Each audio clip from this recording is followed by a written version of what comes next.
Bible తరగతులు ప్రారంభించుకున్నామండి. శుక్రవారం Bible తరగతిని ప్రార్థన చేసుకునే కార్యక్రమాన్ని ప్రారంభించుకుందాం. కృపగల తండ్రి, దయగల దేవ, నీ ఘనమైన శ్రేష్టమైన అతి పరిశుద్ధమైన నామమునకు స్తుతులు స్తోత్రాలు చెల్లించుకున్నాం మా ప్రభువా. మా తండ్రి, నీ ప్రేమ చేత, కృప చేత మీ బిడ్డలమైన మమ్మల్ని అందరినీ జ్ఞాపకం చేసుకుని తండ్రి, అనునిత్యము నీ కృపతోనూ ప్రేమతోనూ మమ్మల్ని కాచి కాపాడి సంరక్షించుకున్న విధానం బట్టి మీకు స్తుతులు స్తోత్రాలు చెల్లించుకుంటూ శుక్రవారం బైబిల్ తరగతి ప్రారంభించడం కృప చూపించండి, సహాయం అనుగ్రహించండి మా ప్రభువా. చేరవలసిన కూడవలసిన ప్రతి ఒక్కరిని జ్ఞాపకం చేసుకోండి. రావాల్సిన వారందరినీ త్వరితండి మరి తరగతి హాజరవ్వాలని కృప చూపించండి. అధ్యయనం గురించగా మీకు ఆత్మ సహాయాన్ని నడిపింపు మార్గాన్ని అనుగ్రహించి నడిపించమని ఈ తరగతి ఆధ్యంతో మీరు తోడైంది మీ యొక్క ఆత్మ సహాయంతో నడిపించమని, తద్వారా సంస్థ ఘనత మీకు రావడం ప్రార్థన పాసం చేసి ఏసుక్రీస్తు ప్రార్థించి వేడుకున్నాను మా పిల్లల్లో ఒక తండ్రి. బైబిల్ తరగతిలో భాగంగా కీర్తన పాటకు దేవాలయం తెచ్చుకున్నామండి. మరి కీర్తన పాటకు రావాలి. దేవుని నిరీక్షణించి ఆయనను స్తుతించున ప్రాణమా. దేవుని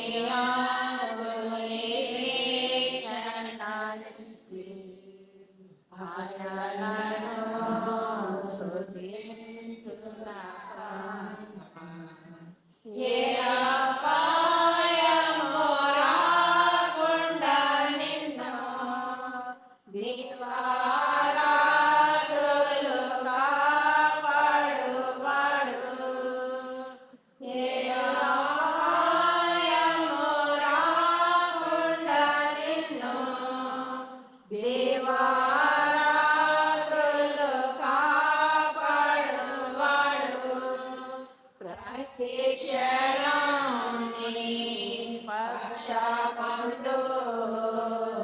రక్షకుడు ప్రతిక్షణాన్ని పక్షమందు రక్షకుడు దేవుని నిరీక్షణించి ఆయనను స్తుతించున ప్రాణమా. చీకటిని వెలుగుగా చేసి ఆయనని ముందుకోవాడు. చీకటిని వెలుగుగా చేసి ఆయనని ముందుకోవాడు. సత్యమాలు జీవమాలు మార్గమేసే. సత్యమాలు జీవమాలు మార్గమేసే. దేవుని నిరీక్షణించి ఆయనను స్తుతించున ప్రాణమా. తల్లియనా బిడ్డను మరచినను మరువడు నీ దేవుడు నిన్ను. తల్లియనా బిడ్డను మరచినను మరువడు నీ దేవుడు నిన్ను. తల్లి కన్నా తండ్రి కన్నా ఉత్తముడు. తల్లి కన్నా తండ్రి కన్నా ఉత్తముడు. దేవుని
ఆయనను స్తుతించు నా ప్రాణమా, నీకు విరోధము ఆరోపించిన ఎదిగాయుధమును వర్ధిల్లదు. నీకు విరోధముగా ఆరోపించిన ఎదిగాయుధమును వర్ధిల్లదు. శత్రువులు మిత్రులుగా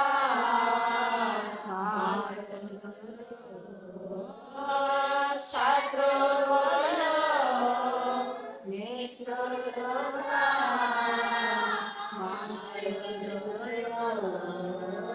దేవుని ఆత్మనే శరణాయించి స్తుతించు నా ప్రాణమా. పర్వతములు తొలగిపోయినను తన కృప నిన్ను ఎన్నడూ వీడదు. పర్వతములు తొలగిపోయినను తన కృప నిన్ను ఎన్నడూ వీడదు. కన్నికరా సంపన్నుడు నా దేవుడు. కన్నికరా సంపన్నుడు నా దేవుడు. దేవుని అందునే శరణాయించి స్తుతించు నా ప్రాణమా. మహిమగలైన ప్రభు వ్యర్థుడను వ్యర్థుడను ప్రేమలేనివాడనైన ప్రభు వ్యర్థుడను వ్యర్థుడను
Tú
రైట్. మరి ఎంతవరకు మరి కీర్తన పాడుకుని దేవుని స్తుతించుకున్నామండి. మరి చక్కటి కీర్తన, ప్రేమ లేని వాడనైనా వ్యర్థుడను వ్యర్థుడను. ఆ కీర్తన క్యాంపస్ మా ట్రైనింగ్ లేదు పాడించేవారు.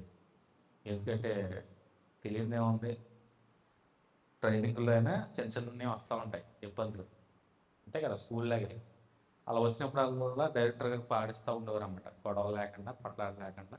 ఎంత బైబిల్ తరగతులు అయినా ఉంటాయి కదా చిన్న చిన్న. సో ఈ పాట ఎక్కువగా పాడిస్తూ ఉండేవారు, ఎందుకంటే అద్భుతమైనటువంటి పాట నచ్చింది. ప్రేమ లేని వాడినైనా ప్రభు వ్యర్థుడని వ్యర్థుడని. చక్కగా పాడి వినిపించిన సహోదరులందరూ కూడా ప్రభుత్వ ప్రత్యేకం తెలియజేస్తాను. గడిచిన బైబిల్ తరగతిలో మనం 8వ అధ్యాయము 8వ అధ్యాయం ఏంటి, ఈరోజు 9వ అధ్యాయం అలాగే 10వ అధ్యాయం కూడా ముగించేసుకుందాం. ఎందుకంటే 10వ అధ్యాయం 2 వచనాలు ఉంటాయి. సో ఇది కూడా వేసుకుందాం, మ్యాక్సిమం ప్రయత్నం చేద్దాం. 9వ అధ్యాయం కొంచెం పెద్దదే. సో 8వ అధ్యాయంలో ఏం నేర్చుకున్నాము, ఎవరికైనా జ్ఞాపకం ఉందా? హామాను శాసనాన్ని రద్దు చేయడం. దానికన్నా ముందుగా జరిగిందేంటి, మొర్దెకైకి పదోన్నతి. అవునా, మొర్దెకైకి పదోన్నతి రావడం. రెండవదిగా ఎస్తేరు రాజును వెళ్ళిపోవడం. దేని గురించి, ఆ శాసనం గురించి మాట్లాడడానికి ఎస్తేరు హామాను చేసినటువంటి శాసనం. ఎందుకంటే ఒకసారి రాజు ముద్ర వేయబడినటువంటి శాసనం ఏ మనిషి కూడా దాన్ని రద్దు చేయలేరు, కేవలం ఒక రాజు గారికే ఉంటుంది అధికారం. సో దాన్ని బట్టి ఎస్తేరు రాజును వెళ్ళిపోవడం.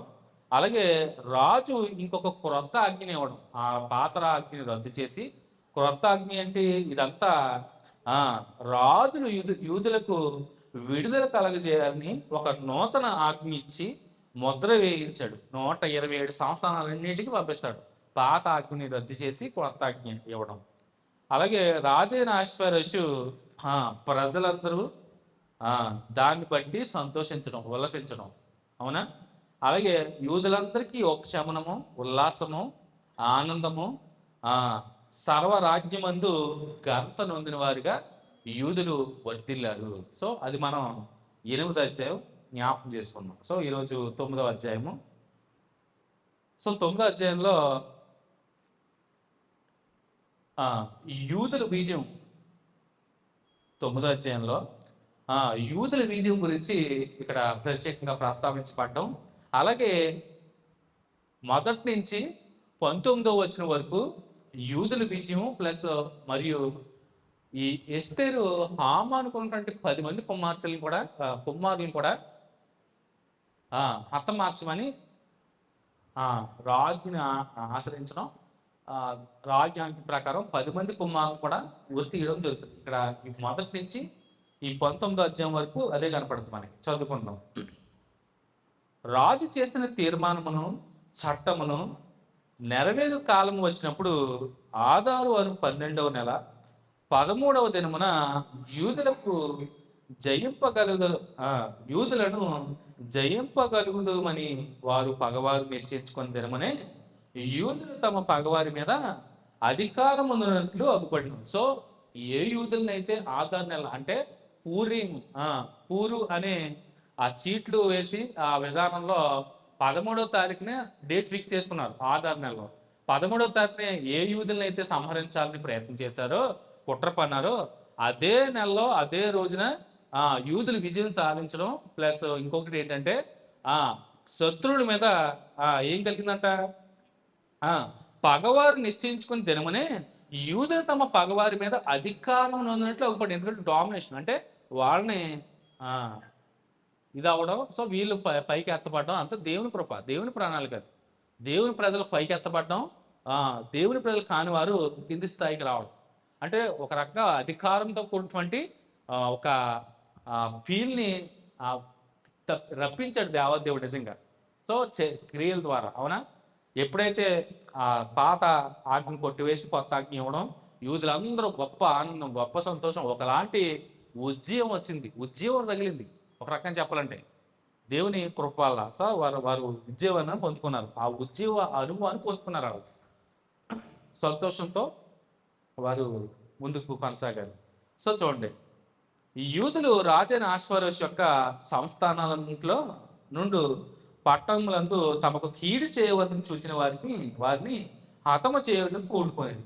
వారిని గూర్చి సకల జనులకు భయం కలిగినందున ఎవరినూ వారి ముందర నిలువలేకపోయాను. సో యూదుల ముందు నిలవలేకుండా, ఎందుకంటే వారు అంత ఆ ఆధిక్యతని రాజు ద్వారా పొందుకొని ఎవరు వాళ్ళ జోలికి రాకుండా, ఒకవేళ వస్తే వాళ్ళ మీద కూడా పగ తీర్చుకోవడానికి కూడా ఏ మాత్రమో వెనకడుగు వేయకుండా పూనుకున్నారంట. అందుని బట్టి అందరికీ భయం కలిగింది. సో వారిని గూర్చి సకల జనులకు భయం కలిగినందున ఎవరినూ వారి ముందర నిలవలేకపోయి, మొర్దెకైని గూర్చిన భయము తమకు కలిగినందున సంస్థానముల యొక్క అధిపతులను, అధికారులను, ప్రభువులను, రాజు పని నడిపించేవారును యూదులకు సహాయం చేసిరి. సో ఆటోమేటిక్గా వీరికి సహాయం చేయడం మొదలు పెట్టారు. ఇంకెందుకు వచ్చిన వారు దేవుని కృప పొందుకున్నారు, ప్లస్ రాజుని కూడా వారు ప్రసన్నం చేసుకున్నారు, కొత్త ఆజ్ఞ కూడా పుట్టించుకున్నారు. సో యూదులు మనం హాని తలపెట్టడం మనకే ప్రమాదం అనుకుని ఎవరు కూడా యూదుల జోలికి వెళ్ళకుండా వారికి సహాయం చేయడానికి పూనుకుంటారట. ఎవరికి? శత్రువులు, పగవారే యూదులకు సహాయం చేయడానికి ఇంకా ముందుకు వెళ్ళట్లే. వారికి హాని తలపెట్టిన ఉద్దేశం వారు మానుకున్నారు కంప్లీట్గా. సో మొర్దెకై రాజు యొక్క నగరంలో గొప్పవాడాడు. సో మొర్దెకై రాజు యొక్క నగరంలో, ఎందుకంటే అందరిలోనూ యూదులను సంరక్షించుకోవడమే కాకుండా అందరిలోనూ ఒక మంచి వాళ్ళగా, గొప్ప వాళ్ళగా అయ్యాడంట. అతని కీర్తి సంస్థానములన్నిటి యందు వ్యాపించును. సో 127 సంస్థానాలలోనూ మొర్దెకై యూదులను కాపాడుకున్నాడు, రాజుని ప్రసన్నం చేసుకున్నాడు, ఎంత గొప్పవాడు అని చెప్పుకుంటూ మొత్తం కీర్తి ప్రతిష్టలంతా సంస్థలన్నింటికి కూడా వ్యాపించినాయి అంటారు. సో చూడండి, యూదులు తమ శత్రువులను అందరినీ కత్తివాత హతము చేసి వారిని నాశనం చేసి మనస్సు తీరా తమ విరోధులకు చేసిరి. సో శూషణ కోట యొక్క యూదులు 500 మందిని చంపి నాశనం చేసిరి. సో 500 మందిని కూడా చంపి, అంటే ఎవరైతే యూదులకి హాని తలపెట్టాలనుకుంటారో వారందరినీ కూడా హతమార్చుతున్నారు. హమ్మోదత కుమారుడైన యూదులకును శత్రువుకు హామాను యొక్క 10 మంది కుమారులైన పర్షదాత, దల్పోను, అస్పాత, పోరాత, అదల్య, అరిదాత, పర్మష్త, అరీసై, అరిదై, వైజాత అను వారిని చంపిరి. అయితే కొల్ల సొమ్ము వారు పట్టుకోలేదు. ఆ దినమున శూషణ కోట యందు చంపబడిన వారి లెక్క రాజునకు తెలియచెప్పగా, రాజు రాణి అని ఎస్తేరుతో యూదులు శూషణ కోట యందు 500 మందిని, హామాను యొక్క 10 మంది కుమారులను బొత్తిగా నాశనం చేసి ఉన్నారు. రాజు యొక్క కొదువ సంస్థానంలో వారు ఏమి చేసిందరో ఇప్పుడు నీ మనవి ఏమిటి? ఇప్పుడు నీ మనవి ఏమిటి? అది నీకు అనుగ్రహింపబడును. నీవు ఇంకను అడుగునదేమి? అది దయచేయబడిన సెలవిగా. ఎస్తేరు రాజైన తమకు సమ్మతి అయిన ఎడల ఈ దినము జరిగిన చొప్పున శూషణున్న యూదులు రేపును చేయనట్లుగాను హామాను యొక్క 10 మంది కుమారులు ఉరిపొయ్యి మీద ఉరి తీయపబడినట్లుగా సెలవీడను. సో హామాను చేసినటువంటి దానికి చూడండి, చూసారా, దేవుడే ఎందుకంటే పగ తీర్చుకున్నట్టు నా పని అంటాడు. సో ఎవరు దేవుని పిల్లలకి హాని తలపెట్టినా మనం ఏం చేయవసరం లేదు, మనం కీడికి ప్రతి కీడు చేయవసరం లేదు. ఎందుకంటే దేవుడే వారి పక్షాన, దేవుడి ప్రజల పక్షాన, దేవుని మీద ఆధారపడిన వారి మీద దేవుని కటాక్షం అంటారు చూసారా, దేవుని కటాక్షం కాపుదల అలాగే ఉంటుందండి.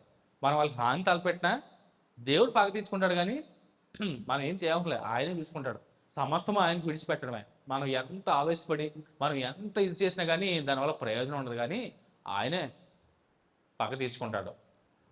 సో చూడండి, ఎప్పుడైతే 10 మంది హామాను 10 మంది కుమారులు కూడా రేపు జరిగినట్టే రేపు కూడా జరగాలి, ఉరికొయ్యి మీద వారు వేలాడాలని అడగగానే చూడండి 14 వచ్చు, అలాగ చేయవచ్చునని రాజు సెలవిచ్చారు. శూషణలో ఆజ్ఞ ప్రకటింపబడింది. హామాను యొక్క 10 మంది కుమారులు ఉరి తీర్పబడి. సో ఎప్పుడైతే రాణి అడిగిందో ఇస్తారు, వెంటనే రాజు కాదనకుండా మొత్తం ఆ పని అంతా జరిగించాడు. సో చూడండి, శూషణ యూదులు ఆధార మాసమున 14వ దినమందు కూడుకొని షూషన్ నందు 300 మంది చంపివేసిరి. అయితే వారు కొల్ల సొమ్ము పట్టుకోలేదు. రాజు ఆ పట్టుకోలేదు. రాజు సంస్థానముల నుండి తక్కిన యూదులు కూడుకొని తమ ప్రాణములను రక్షించుకున్నట్టుకే పూనుకొని ఆధార మాసము 13వ దినమందు తమ విరోధుల్లో 75,000 మందిని చంపివేసి, చూడండి మాటలు కాదు, 75,000 మంది అంటే 75,000 మందిని చంపేశారంట మొత్తం. 75,000 మందిని చంపివేసి తమ పగవారి వలన బాధ లేకుండా నెమ్మది పొందిరి. అయితే వారును కొల్ల సొమ్ము పట్టుకోలేదు. 14వ దినమందు వారు నెమ్మది పొంది విందు చేసుకొని సంతోషముగా నుండిరి. శూషన్నందు యూదులు ఆ మాసమందు 13వ దినమందు 14వ దినమందును కూడుకొని 15వ దినమందు నెమ్మది పొంది విందు చేసుకొని సంతోషముగా ఉండిరి. సో చూడండి, ఎప్పుడైతే వారికి విరోధంగా ఉన్న వారందరినీ కూడా సంహరించారో ఆ తర్వాత వెంటనే ఆధార్ నెలలో, సో 13, 14 అంటే 2 రోజులు, 13వ దిన ఇదంతా జరిగింది. 14, 15 అంటే 2 రోజులు వారు ఏం చేశారంట, సంతోషించి కూడుకొని నెమ్మది పొంది విందు చేసుకుని సంతోషించారంట. సో ఈ సందర్భాన్ని బట్టి యూదులందరూ శత్రువుల మీద విజయం సాధించడం ద్వారా ఎప్పుడైతే మాకు విడుదల కలిగింది, మాకు ప్రశాంతత దొరికింది, సో మేము కంప్లీట్గా విజయం సాధించామని ఆ డేట్స్ని పూరిం పండగ కింద చేస్తున్నారు. సో మొర్దెకై ఎస్తేరు గారు కూడా ఈ పూరిం పండగని అధికారికంగా గుర్తిస్తారు, జరుపుకుంటారు. ప్రతి సంవత్సరం కూడా స్టిల్ ఇప్పటికి కూడా యూదులు ఈ ఆచారాన్ని, ఈ పండుగని చేసుకుంటారు. అదే పండుగ మన ఇజ్రాయెల్ దేశం బాంబులు వేసింది ఇరాన్ మీద, ఈ పూరిం పండుగ. ఎందుకంటే విడుదల, సో రక్షించాడు దేవుడు, మమ్మల్ని కాపాడుతాడు. సో అదనమాట. సో చూడండి, పూరిం పండుగ ఆచారం శత్రువుల నుండి యూదులను విశ్రాంతి లభించిన దినాలుగా ఆధారు నెల 14, 15 2 తేదీలు అంటండి యూదుల పండుగగా పూరియము ఆచరించుకోవాలని మొర్దెకై ఎస్తేరు ఏర్పాటు చేయడం మనకు కనపడుతుంది. చూడండి, కాబట్టి ప్రాకారం లేని ఊళ్ళలో కాపురు మన గ్రామవాసులైన యూదులు ఆధార మాసము 14వ దినమందు సంతోషంగా నుండు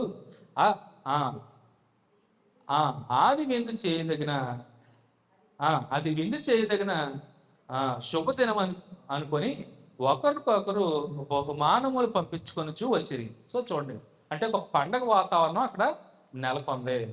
సో చూడండి, మొర్దెకై ఈ సంగతుల గురించి రాజైన ఆశ్వేరోషు యొక్క సంస్థానాల మటుకి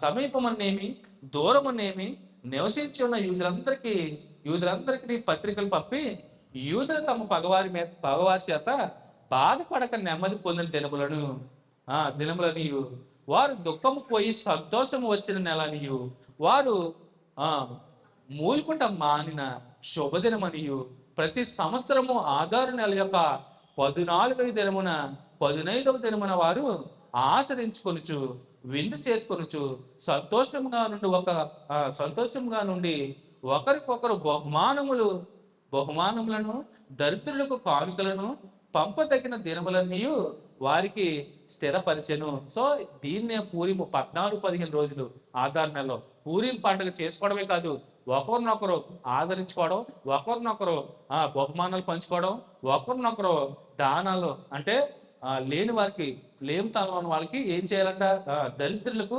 కానుకలు పంపించదగిన దినములన్నీ వాటిని స్థిరపరిచిరి. సో చూడండి, ఇప్పటికీ కూడా రంజాన్ మాసంలో అందరూ చక్కగా దానం ఇస్తారు.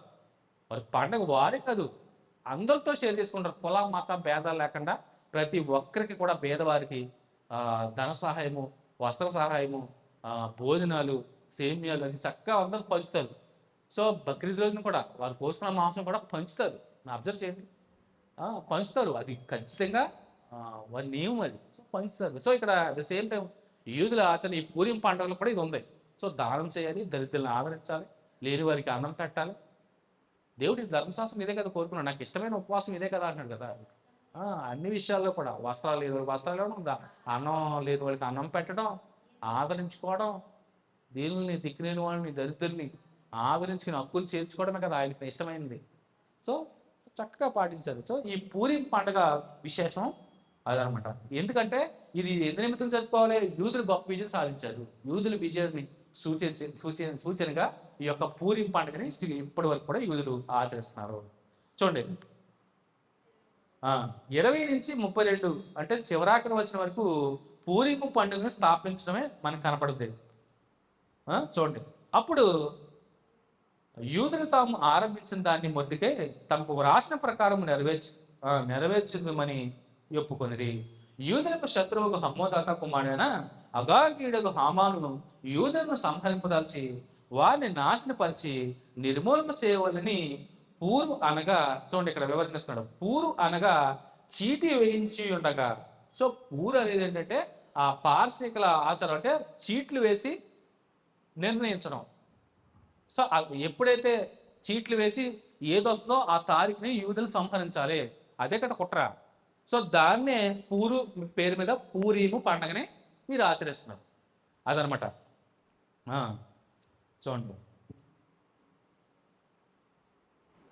అప్పుడు యూదులు తాము ఆరంభించిన దాన్ని మొదటిగా తమకు రాసిన ప్రకారంగా నెరవేర్చుమని ఒప్పుకుంది. యూదుల శత్రువు హమ్మోదాత కుమారుడు అనగా అగాయుడు హామాను యూదులను సంహరింపదలసిన వారిని నాశనపరిచి నిర్మూలన చేయవాలని పూరు అనగా చీటు వేయించి ఉండగా, ఎస్తేరు రాజు ఎదుటికి వచ్చిన తర్వాత రాజు అతడు యూదులకు విరోధముగా తలపెట్టిన చెడు యోచన తన తల మీదకే వచ్చినట్లుగా చేసి వాడును వారి కుమారును ఉరికొయ్యి మీద ఉరి తీయబడినట్లుగా ఆజ్ఞ వ్రాయించి ఇచ్చాను.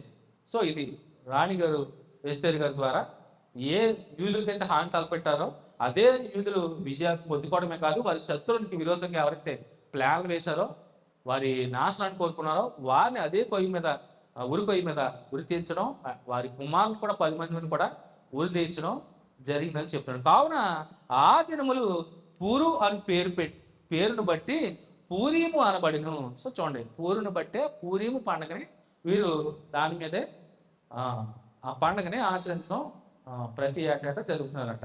ఈ ఆజ్ఞలో రాయబడిన మాటలన్నింటిని బట్టి, ఈ సంగతిని బట్టి, తాము చూచిన దాన్ని అంత బట్టి, తమ మీదకు వచ్చిన దాన్ని బట్టి యూదులు ఈ 2 దినముల గురించి రాయబడిన ప్రకారముగా ప్రతి సంవత్సరము వాటి నియామక కాలములను బట్టి వాటిని ఆచరించడమని ఈ దినములు తరతరముగా ప్రతి కుటుంబంలో, ప్రతి సంస్థానంలోను, ప్రతి పట్టణంలోను జ్ఞాపకము చేయబడినట్లుగా ఆచరించడమని పూరీము అని ఈ దినములను యూదులు ఆచరింపకయు తమ సంతతి వారికి వాటిని జ్ఞాపకం ఉంచుకొనకయు మానుకున్నట్లు నిర్ణయించుకొని ఆ సంగతిని మర్చిపోకున్నట్లు తమ మీదను, తమ సంతతి వారి మీదను, తమతో కలిసి కొన్న వారి మీదను ఇది ఒక బాధ్యతగా ఉండునని ఒప్పుకొనిది.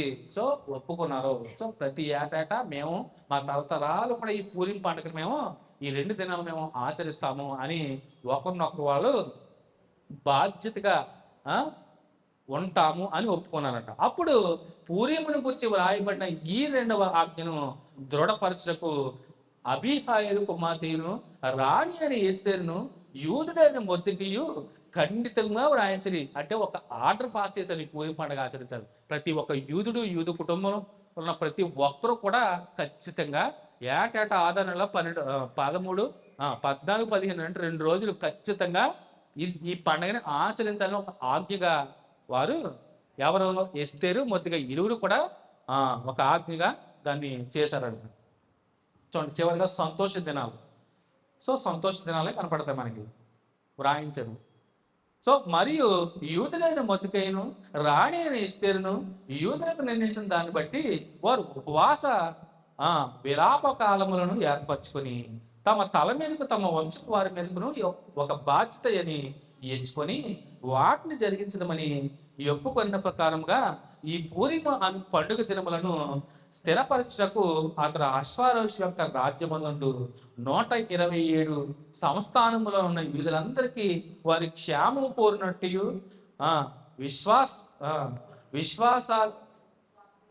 విశ్వాసములను బట్టి మాటలు గల పత్రికలు పంపెను.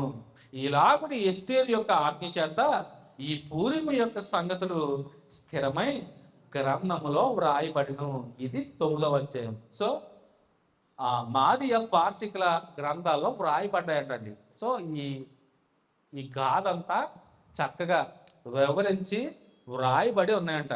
సో ఇది ఒక గొప్ప విజయం, యూదులకి దేవుని మహాకృప చేత కలిగినటువంటి గొప్ప విజయంగా, దానికి గుర్తుగా, ఆ తమ విరోధుల మీద వారు సాధించిన విజయానికి గుర్తుగా ఈ పూరిమ పండుగని ఏటా జరిగిస్తున్నారు. చూడండి, శత్రువులపై విజయం మరియు యూదుల చరిత్రలో దుఃఖమును సంతోషముగా మారిన దినాలను సూచిస్తుంది ఇది. సో దుఃఖ దినాలని సంతోష దినాలుగా మారాయంటే అదంతా ఎవరి వల్ల? దేవుని యొక్క మహాకృప వల్ల. ఈరోజు ఏడుస్తున్నావా, రేపు నవ్వుపోతున్నావు. ఈరోజు దుఃఖపడుతున్నావా, రేపు పొద్దున ఆ దుఃఖం నేను సంతోషంగా మార్చిపోతుంది. సో ప్రభునందు ఎల్లప్పుడూ ఆనందించాలి ఖచ్చితంగా. సో యూదులకి కలిగిన గొప్ప విషయంగా మనం ఈ 9వ అధ్యాయాన్ని ధ్యానం చేసుకోవచ్చు. 10వ అధ్యాయం కూడా 2 వచనాలు ఉన్నాయి. ఈ 10వ అధ్యాయంలో కూడా ఏం లేదండి. సో ఇక్కడ మొర్దెకై గొప్పవాడు అవుతాడు. ఈ 10వ అధ్యాయంలో చివరాఖరిగా మొర్దెకై గొప్పవాడు గొప్పవాడవడం కనపడదు. చూడండి 10వ అధ్యాయం. రాజైన అహష్వేరోషు రాజ్యమును సముద్ర ద్వీపములను పన్ను చెల్లింప నిర్ణయించాను. మొర్దెకై యొక్క బలమును గూర్చి, అతని సామర్థ్యము చేత చేసిన కార్యములన్నిటి గూర్చి రాజు అతన్ని గనపరిచి సంగతిని గూర్చి మాదీయుల యొక్కయు పార్శికుల యొక్కయు రాజ్య సమాచార గ్రంథమందు వ్రాయబడి ఉన్నది. యూదుడైన మొర్దెకై రాజైన అహష్వేరోషునకు ప్రధాన మంత్రిగా నుండి, చూడండి గొప్పవాడయ్యాడు. ప్రధానమంత్రి అవడం అంటే మాట్లాడుకున్నారా? సుప్రీం అంటే ఇప్పుడు మనకి భారతదేశంలో ప్రధానమంత్రి మోడీ గారు అయినా కానీ, పూర్వం రాజు ఒక కింగ్ ఉండేవాడు. కింగ్ తర్వాతే కింగ్ ప్రధానమంత్రి. సో మన భారతదేశంలో ఈ రాజు పాలన లేదు కాబట్టి ఆయనే సుప్రీంగా, ఆయనే ప్రధానమంత్రి. సో ఆయనే. సో దానికన్నా పైన ఉండేవాడు రాజు. ఇప్పుడు రాజు పరిపాలన లేదు కాబట్టి ప్రపంచంలో ఎక్కడనే కొన్ని దేశాల్లో ఉన్నాయి రాజరికం, కానీ ప్రధానమంత్రే మెయిన్. సో సెకండ్ అనమాట. సో అంతటి రాజు తర్వాత రాజు ఒక రకంగా చెప్పండి ప్రధానమంత్రి. సో అంత గొప్ప ఆధిక్యతని సంపాదించుకున్నాడంటే చూడండి, యూదుడైన మొర్దెకై రాజైన అహష్వేరోషునకు ప్రధాన మంత్రిగా నుండి తన వారందరితో సమాధానముగా మాట్లాడుచు తన జనముల యొక్క క్షేమమును విచారించేవాడును యూదుల్లో గొప్పవాడునే తమ దేశస్తుల్లో చాలా మందికి ఇష్టుడిగా ఉన్నాడు. సో దీన్ని బట్టి ఏమర్థం మనకి? ఎంత గొప్ప స్థితికి వెళ్ళినా కానీ ఏమవకూడదు, గర్వించకూడదు. నాశనానికి ముందు గర్వం నడుస్తుంది. గర్వించాడు హామాను, అవునా? అబ్బో నాకు ఇంకా రాజు అతను రోడ్ అయిపోయింది నేను అనుకున్నాడు. గర్వించాడు. ఆ గర్వించిన గర్వాన్ని బట్టే నాశనం అయిపోయాడు, పతనం అయిపోయాడు. సో చివరాఖరిగా తెలుసుకోవాల్సింది ఏంటంటే, ఎంత స్థితిలో ఉన్నా కానీ, గొప్ప స్థితిలో ఉన్నా కానీ ఇష్టుడిగా ఉండాలి. ముందుగా దేవునికి ఇష్టడుగా ఉండాలి. తను ప్రేమించి అభిమానించే వారికి కూడా ఇష్టలుగానే ఉండాలి. నేను గొప్పని మీరందరూ నాకైతే బానిసలు అనలే. తన తోటి యూదులను కూడా సమాధానంగా ఉన్నాడు, సమానంగానే ఉన్నాడు. సో ఈరోజు ఈ సేవకులు కూడా ప్రసంగాలు చేస్తున్న వరకు గౌరవం ఇవ్వచ్చు, కానీ మిగతా ఎప్పుడైతే నార్మల్ స్టేజ్కి వస్తుంటే ప్రసంగం అయినా కానీ, ప్రార్థన అయినా కానీ, ఈ కార్యక్రమం అయినా కానీ విశ్వాసంతో ఫ్రీగా మాట్లాడాలి సేవకుడు. అంతేగాని నేను గొప్ప, నాకు సెపరేట్ కుర్చీ వేయండి, ఆ సెపరేట్ ఇస్తరు వేయండి, సెపరేట్ ఆకు వేయండి, సెపరేట్ కాంచం పెట్టండి, సెపరేట్ గ్లాస్ పెట్టండి, ఎంత మాత్రం నేర్చేసుకున్నారు. పూర్వం నుంచి ఒక పాస్టర్ గారు అందరినీ బాగా చూడాలి, ఒకలాంటి వాతావరణం తీసుకొచ్చేసారు. అవునా? ప్రభువుని యేసుక్రీస్తు వారే తగ్గించుకున్నారు. ఆయన తను తగ్గించుకున్నాడు. ఎంతలా తగ్గించుకున్నాడు అంటే పరిచారం చేయడానికి రాదు కానీ, చేయించుకోవడానికి రాదు కానీ పరిచారం చేయడానికి వచ్చాడు అన్నాడు. అంటే దాని అర్థం ఏంటి? అందరూ సమానం, నువ్వు ధనిక పేద కుల మత అసలు ఏమీ లేదు, అందరూ చాలా ఈక్వల్. కానీ కొంతమంది అంటే పూర్వం నుంచి వచ్చి సేవకులు అలా సాంప్రదాయం తీసుకొచ్చేసారు. పాస్టర్ గారు పెద్ద క్యారేజ్ పెట్టాలి, పెద్ద ఇస్తరు వేయాలి, పెద్ద హిందూ భోజనం సెపరేట్గా వేయాలి, అది ఏమీ లేదండి. నిజంగా ఏ సేవకుడు అయితే అలాంటివి కోరుకున్నాడో నిజంగా ఆలోచన చేసుకోవాలి ఖచ్చితంగా. ఎందుకంటే సేవకుడికి ఉండాలి, మాదిరి సేవకుడే. విశ్వాసుడికి మాదిరి ఎవడు? బోధించే సేవకుడే. సేవకుడు చూడండి, ఆయనకి అసలు ఏ భేదం కూడా లేదు. అసలు ఎంత సింపుల్గా ఉన్నాడో అలా ఉండాలి. తగ్గింపు స్వభావం ఉండాలి, కలుపుగోలుతనం ఉండాలి, అందరితో సంభాషించే వాళ్ళ ఉండాలి, ప్రతి విశ్వాసంతో మాట్లాడగల ఉండాలి. తెలుసండి, పెద్ద బోధకుడు కన్నా నిజంగా సంఘాన్ని ప్రేమించే సేవకుడు నిజంగా గొప్ప నా దృష్టిలో.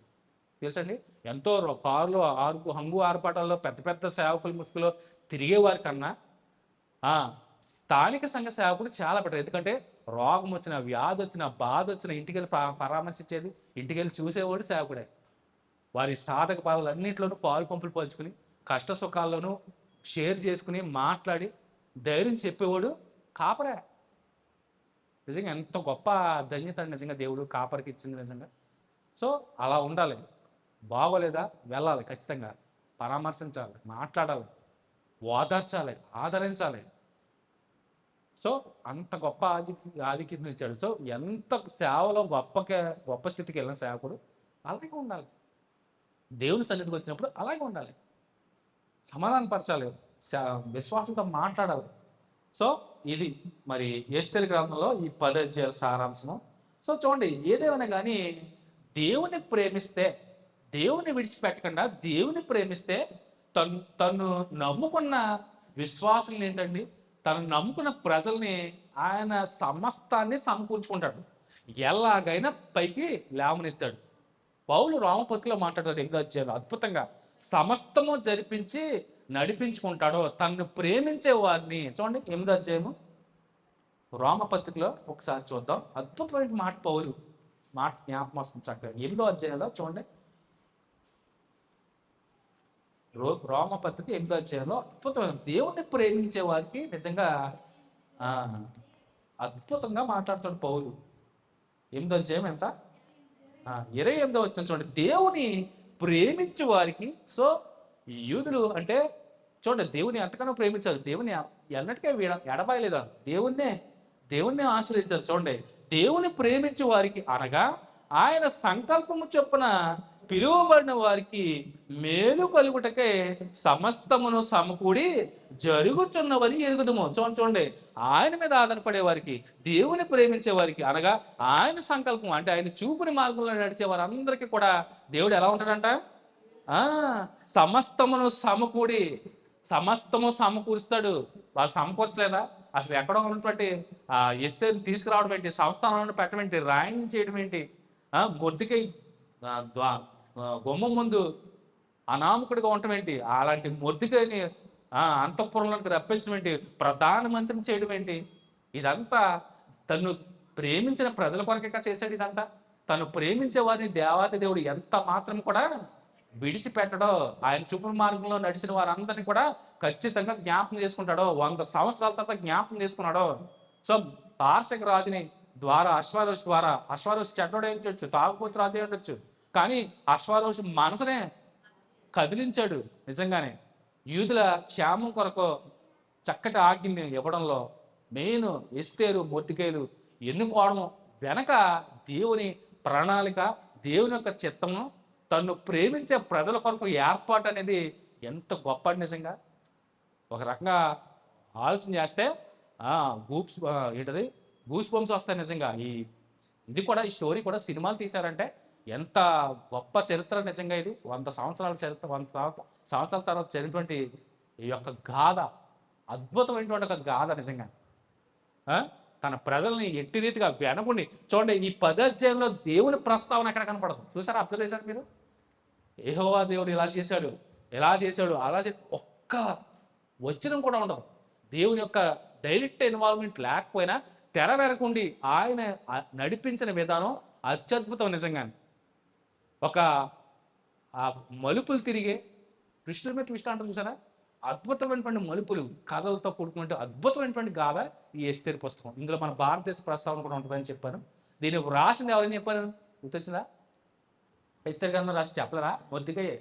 ఎస్తేరు గ్రంథం రాసింది మొర్దెకై, రాసుకోండి. మొర్దెకై రాశాడు ఎస్తేరు గ్రంథాన్ని. సో ఈ 10వ అధ్యాయ సారాంశం నేను ప్రారంభంలోనే చెప్పాను.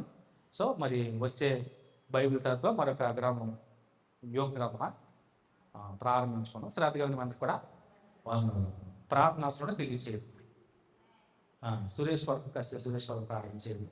అలాగే మరి అందరికీ తెలిసే ఉండొచ్చు, మరి గడ్డ బంగారం మరి ప్రభు నన్ను నిద్రించారు. నేను అంటున్నాను, ఈరోజు సమాధి కార్యక్రమాన్ని జరిగించి చాలా బాధాకరం. నాకే కళ్ళ నీళ్ళు వచ్చి, ఎందుకంటే వృద్ధులు నేను చాలా ఇష్టపడతాను సంఘంలో. ఎందుకు వృద్ధులు ఇష్టపడతారంటే వారి తరము, వారి భక్తి, వారి విశ్వాసము దేవుని మీద ఆధారపడే స్వభావం వారికి సాటి ఎవరు ఉండరు. ఇప్పుడున్న తరం వారికి ఎక్కడ ఉంటుందని భక్తి ఉంటలే, అది కష్టం. మనం ఒప్పేసుకోవాలి. ఆ భక్తి, ఆ విశ్వాసము, దేవుని మీద ఆధార వృద్ధుల సొంతం అది. ఎందుకంటే వారు చూశారు ఆ దేవుని కార్యాలు, వారు చూసి చూసి చూసి దేవుడు అంటే అమ్మెతుకుంటుంటే ప్రేమనే వారు దేవుని ఎడల చూపించారు ఖచ్చితంగా. ఆ ఆ వృద్ధాప్యంలో కూడా ఆవిడ రావడం నిజంగా ఆరాధనకు రావడం, ఎలాగైనా కింద మీద పడి వచ్చేసేది ఆవిడ. చాలా బాధేసింది నిజంగా. ఒక వృద్ధురాల్ని ఏదైనా ఏదో రోజు మనం కూడా వెళ్ళవలసిన వారమే. కానీ ఆవిడ వెళ్ళిపోయి తెలిసొస్తే హానోకే గుర్తొచ్చాడు నాకు. ఓకే, మరణం అక్కడ వెళ్ళిపోయినా కానీ నడుస్తూనే దేవుడు కొనుక్కోబడ్డాడు, తీసుకెళ్ళిపోయాడు హానోకుని. కాకపోతే భౌతికంగా తీసుకెళ్ళిపోయాడు బ్రతుకుండగానే. బంగారం గారు కూడా నడుస్తూనే మసీద్ దగ్గర ప్రాణం విడిచిందంటే వెంట టప్మని గుర్తొచ్చింది హానుకే. అలా నడుస్తూ నడుస్తూ దేవుడు అలా హానుకు వచ్చే అన్నాడంటే తీసుకెళ్ళిపోయాడు. చూసారా, మంచి మరణం అని ఖచ్చితంగా అద్భుతం అసలు.